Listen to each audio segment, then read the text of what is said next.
and girls, babies in your diapers. Welcome to the Tiberius Show with your host, Tiberius Boy. That's me, Tiberius.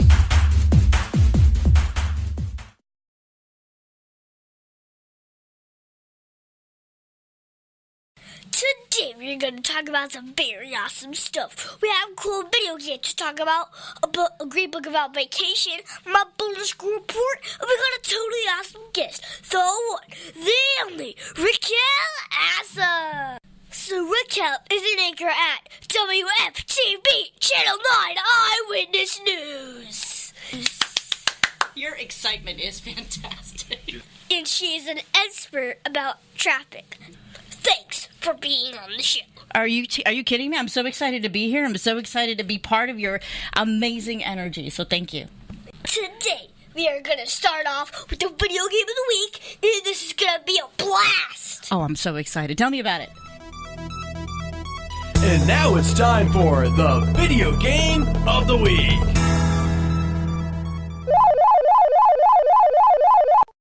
Today's video game is Master Key's Dungeon Shooter. So this is the game on the Roblox platform. That means it works on PC, Mac, and even your cell phone. Anywhere that Roblox will work, you can play this game. This game is also free. You can team up with up to 4 people to explore dungeon and find loot and hidden treasures.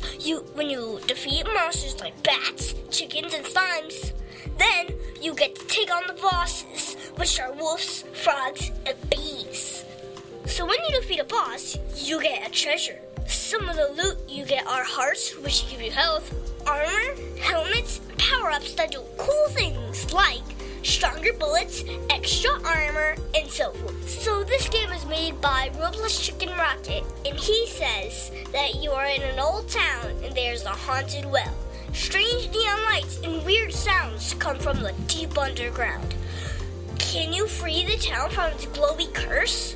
Featuring lots of power-ups and treasures, with exclusive masks that give you powers, an awesome arcade shooter combat with randomly generated dungeons and secret bosses. I give Master Key's Dungeon Shooter 10 out of 10 stars because I like exploring cool places and getting lots of loot. It always feels good to see Tiberius the Great kills the boss on the bottom of the screen. My dad has not tried it yet, but I will try to get him to play it over the week. I think your dad would probably lose compared to you, considering how great you know this game. And considering your Tiberius the Great kills the boss and you've already seen that, I think you've nailed it already. And actually, this is the best part. My high score is floor 10. Floor 10? Yes. So that's like the highest. Yeah, that's like the highest I've gone to. Like, what level do you think your dad would make it to? 5? 5. So you're like twice better than him already. Yeah. What can I say? The Tiberius Show would like to thank one of our dedicated sponsors, Custom Designs Orlando. These guys are on Mills Avenue and do all sorts of stuff, ranging from photo ID badges, engraved signs, custom Braille ADA signs, vinyl lettering, to trophies and awards. They can ship products all over the United States. You can reach them at 407-898-0373. Over 40 years, Lighthouse Central Florida has provided education, independent life skills, and job training to thousands of Central Floridians who live with blindness or any degree of vision loss. Whether it's picking out clothes in the morning or just moving around your community and serving Orange, Seminole, and Osceola counties. Contact Lighthouse Central Florida at 407-898-2483 or visit them online at lighthousecfl.org. The Tiberius Show would like to thank one of our awesome sponsors, SlutChannelUS.com. These guys are very, very cool. They bring 21st century surface drainage solutions to reality. They can do corporate and government work. These are the guys that make roads and bridges safe in the rain. You can see all about them at SlutChannelUS.com. That website again is SlutChannelUS.com. And now we're all ready for the Book of the Week. Amelia Bedelia Gets a Break. This book was written by Herman Parrish. Let me read you the back of the book. In fact, Racquel, would you do the honor? Are you kidding me? I'd love to. I read Amelia Bedelia when I was a kid. In fact, my dad read it to me, and I now read it to my kids. So let's open up this book. Have you read this book already? You have. You want me to read this part right over here, right? Okay, so let's read it so you give a little synopsis of what this book is about, okay? This is for ages 4 to 8, and it's about Amelia Bedelia. She's excited about her school break. For one reason, it is vacation. Read that word right there. Hooray! Exactly. Another, she's taking care of Harry, who happens to be the class hamster. Amelia Bedelia listens to Harry squeak happily as he settles in and watches Harry play in the hamster habitat. Harry is sweet and he's cute, but in the morning, Harry's gone. Dawn and Clay, well, they help Amelia Bedelia search for the missing hamster. They look everywhere for Harry. They even make missing pet posters, but no luck. Why did Harry break out? Where did Harry go? Amelia Bedelia and her friends are in for a very big surprise in this funny and easy-to-read book that is just right for beginning readers. So, this book is a part of a series called the Amelia Bedelia book series. So, it is for beginning readers. It is designed to have good stories and use words to help new readers get better and better at reading and understanding the story. So tell me a little bit about this book. So the story is about Amelia, and they are going to have school break. She gets to be in charge of the class pet hamster, Harry. She moved her dollhouse out of the way to make room for Harry the hamster's habitat.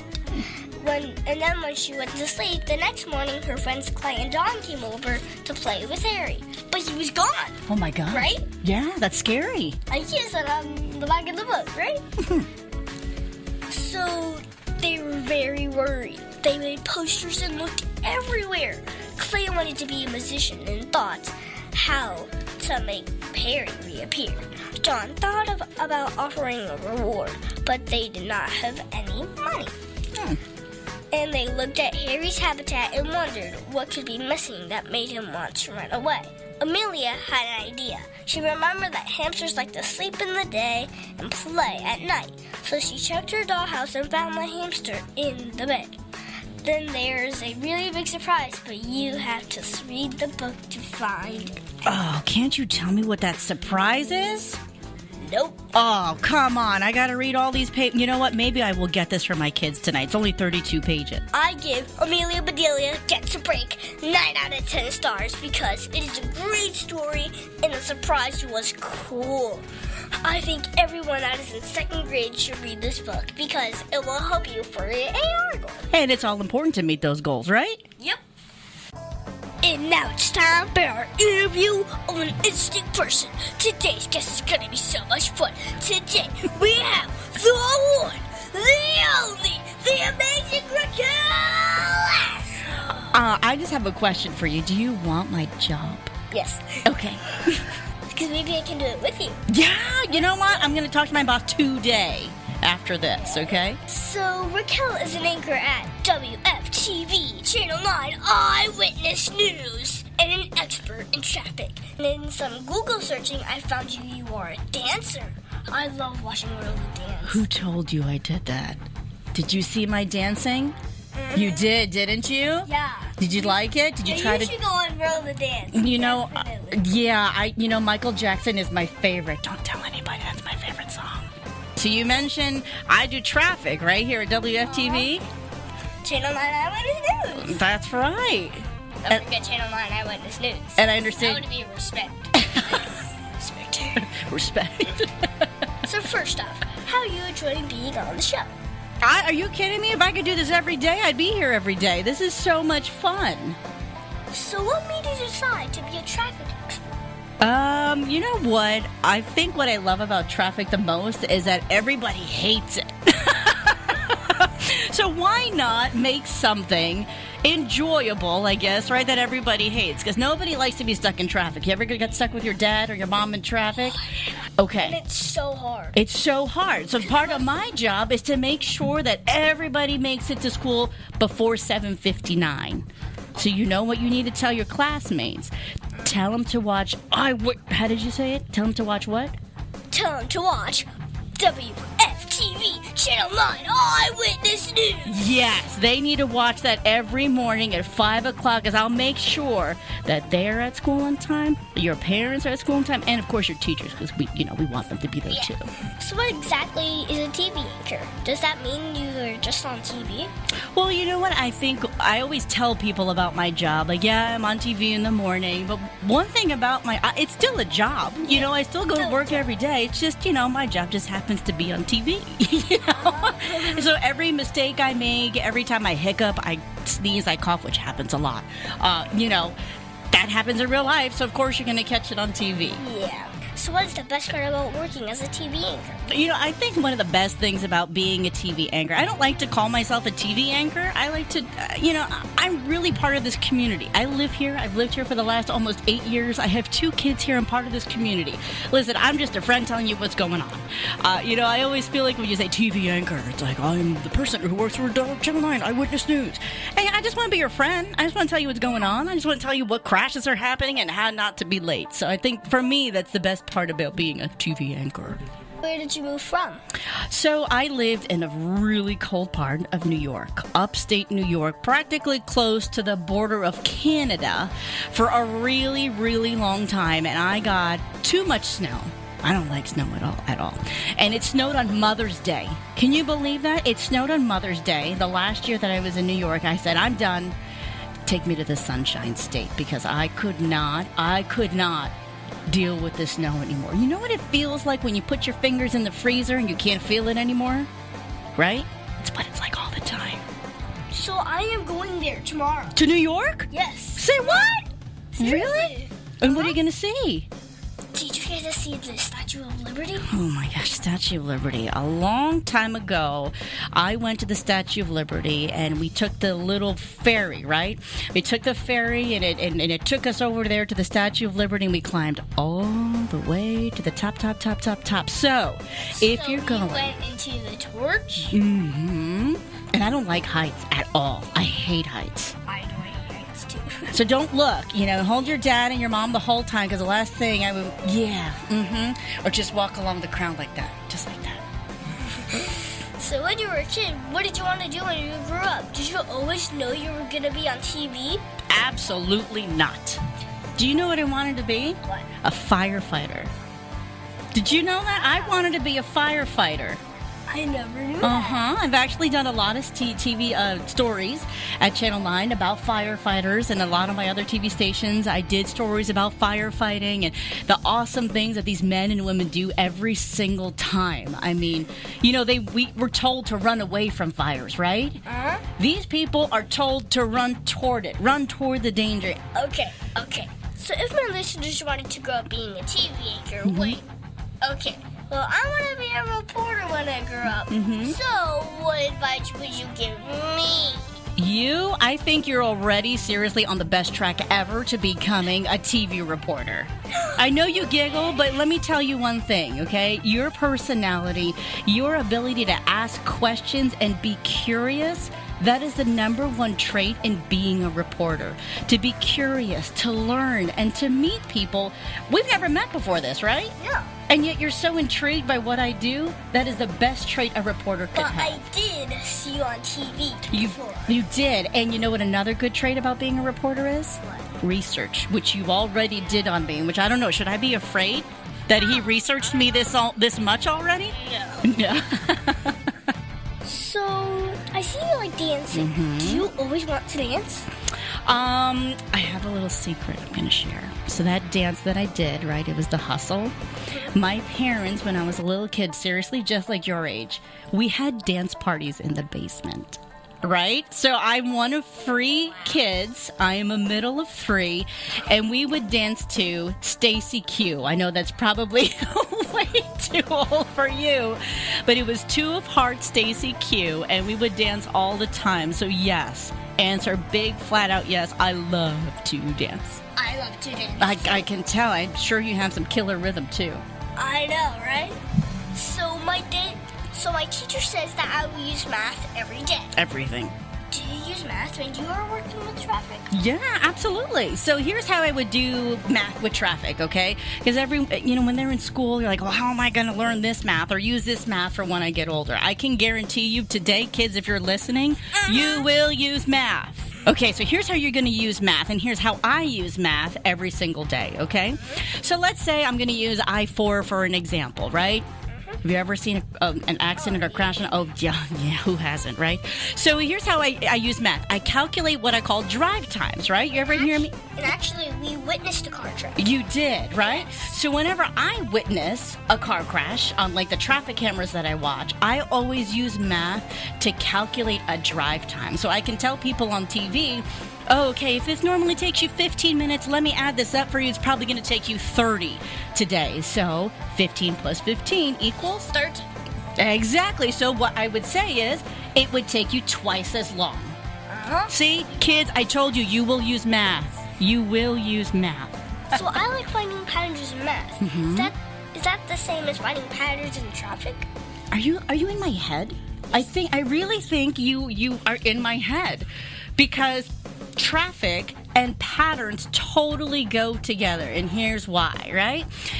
So every morning, everybody always wakes up the same time for the most part, unless you hit the snooze button, right?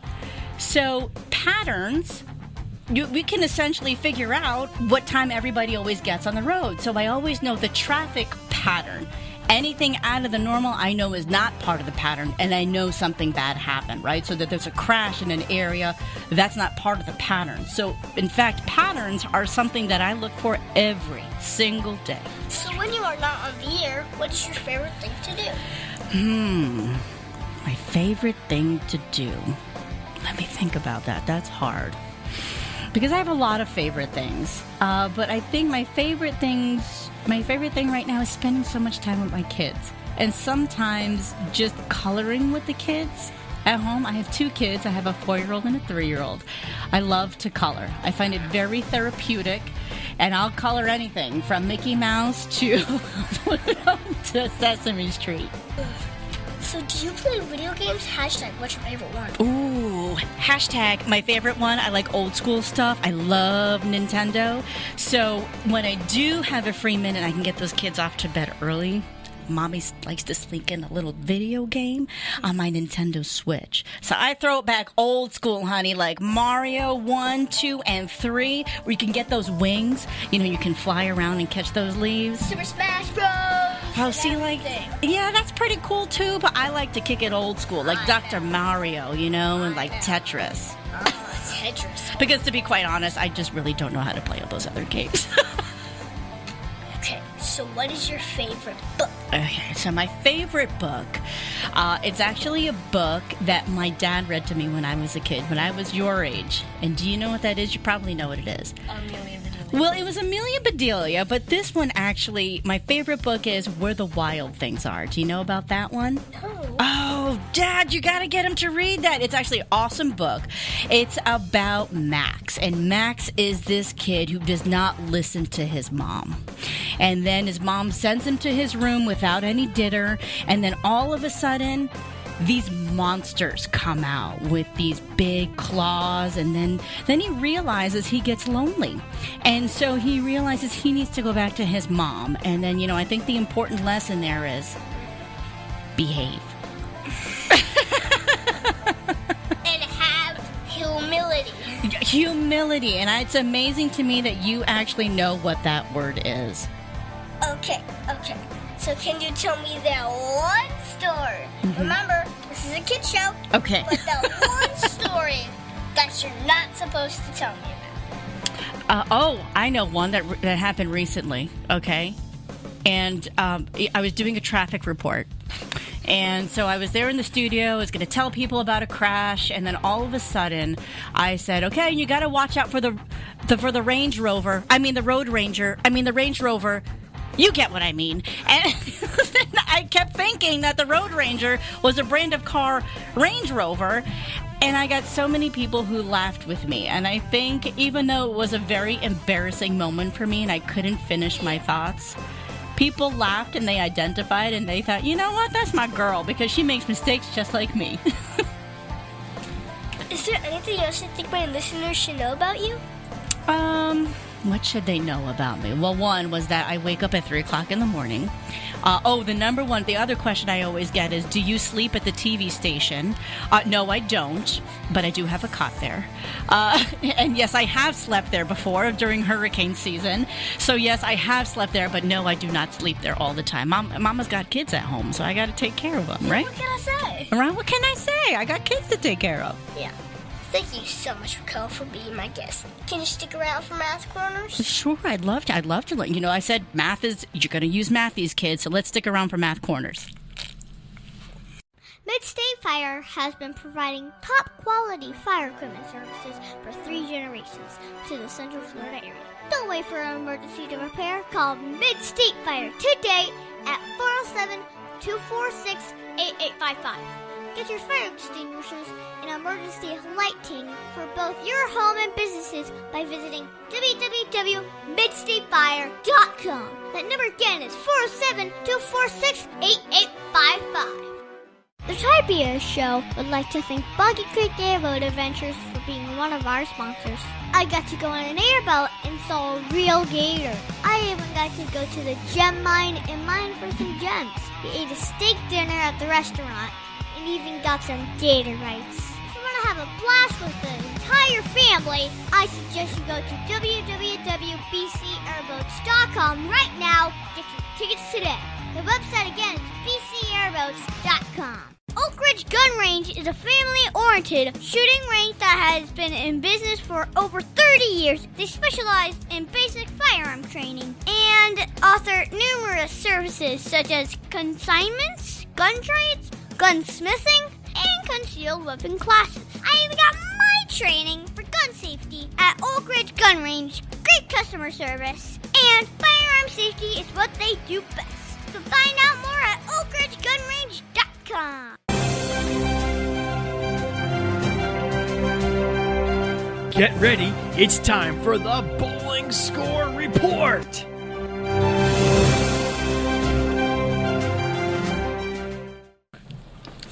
I went to Scotland on Saturday and I played with MJ. Mia was on a different lane, and I bowled a 97, a 59, and a 95 in the final game. But you were very distracted, though, right? Oh, yeah, I was very distracted. And I was kind of angry at my dad, so I did not do so good on my second game. Or 59. But you're working on controlling it. Yes, I'm controlling my anger so I won't mess up. Okay. So, if you want to go bowling with me, be sure to join me at the AMF Youth League Saturdays at Amos Guns on OBC at 10 a.m. in the morning, bro.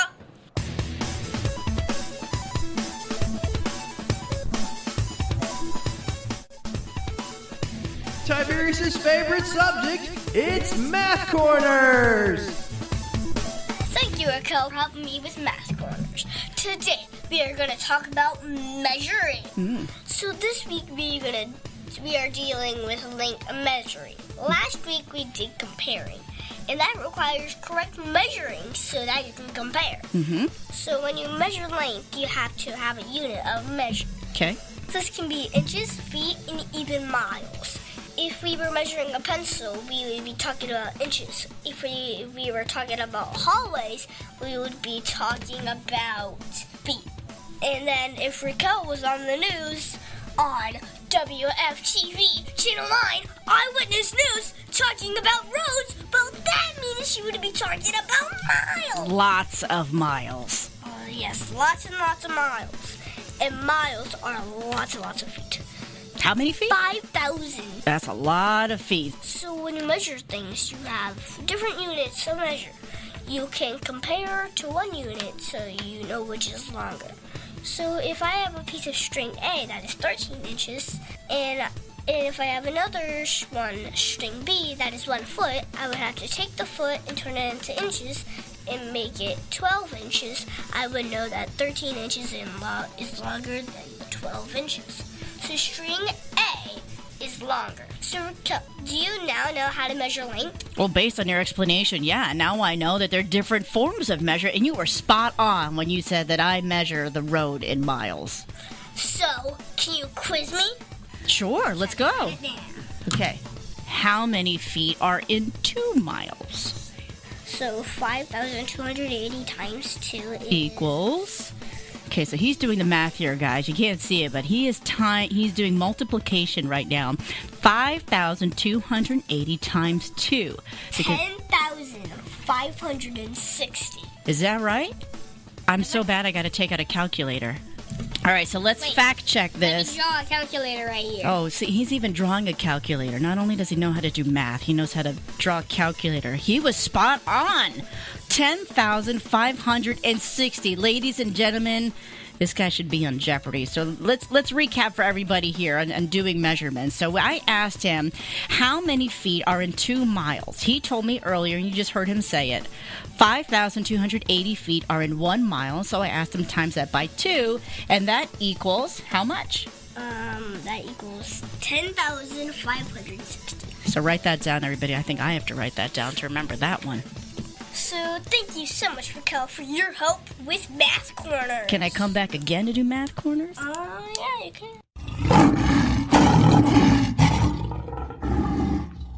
And now it's time for Heart of a Lion. We at the Tiberius Show like living with the heart of a lion. Living with the heart of a lion stands for leadership, integrity, obedience, and nobility. Mm-hmm. So this week we're going to talk about obedience again. It's important, though, right? Yeah, I know we talk about it a lot, but this one is one of my harder ones. For me, I think obedience is being fully committed to doing what is pleasing to God. The qualities of obedience are compliance with a good attitude and respect for the laws. You know when someone is obedient when they follow instructions willingly and thoroughly. I'm having a real problem with active listening. This is when I am listening to something that I am supposed to do and remembering to do it. Instead, I am trying to tell my mom what I want to say, and that I don't hear what she is saying. And then I mess up on what I am supposed to do, and then that is not obedience. So to better work on obedience, I need to work on listening to do what I am being asked to do. I am working hard this week to be at being a better listener. My dad is trying something new. Instead of getting mad when I don't obey, he just hands me a book and I'm supposed to write out by hand the next page. Ooh, that's okay. But I've written 48 pages. I would just rather just read the book and then write it. Plus, it might help my handwriting. And how is your handwriting? Very messy. Very messy. So this is going to help us. I think your dad is right on the right track. So, Racquel, did you see or use obedience at all this week? I'm doing my best. I think when I'm listening to you talking about active listening, I'm like, yeah, you know, I could probably be better at active listening too. But I think by being here with you today, I'm definitely be better at being an active listener. And I really enjoy my time here with you because you taught me something new. And even at a mere 8 years old, you're teaching me things that I should have been doing a really long time ago. Of the Heart of a Lion virtues, which is your favorite? You know, I think I like obedience. I think you definitely hit the nail on the head when you talked about obedience and following the law because, you know, obedience is definitely a virtue, and I think you did a great job in explaining it. Mm-hmm. So, that's awesome. Thank you very much. I think you're awesome, too. And that's our show, folks. I want to thank the Racquel Asa from WFTV Channel 9 Eyewitness News for being my special guest this week. You have been amazing. And I hope one day I get to be on TV just like you. And you know what? I think you're going to do just fine. And be sure to listen to us next week on the Tiberius Show with your host, Tiberius Boy. The Tiberius Show is not filmed in front of a live studio audience. Executive producer Joseph Boy. Production editor Pierre Laguerre. Green Room manager Danny Boy. broadcast associate, James Smith, and your program host, Tiberius Boy. The Tiberius Show is copyright 2018.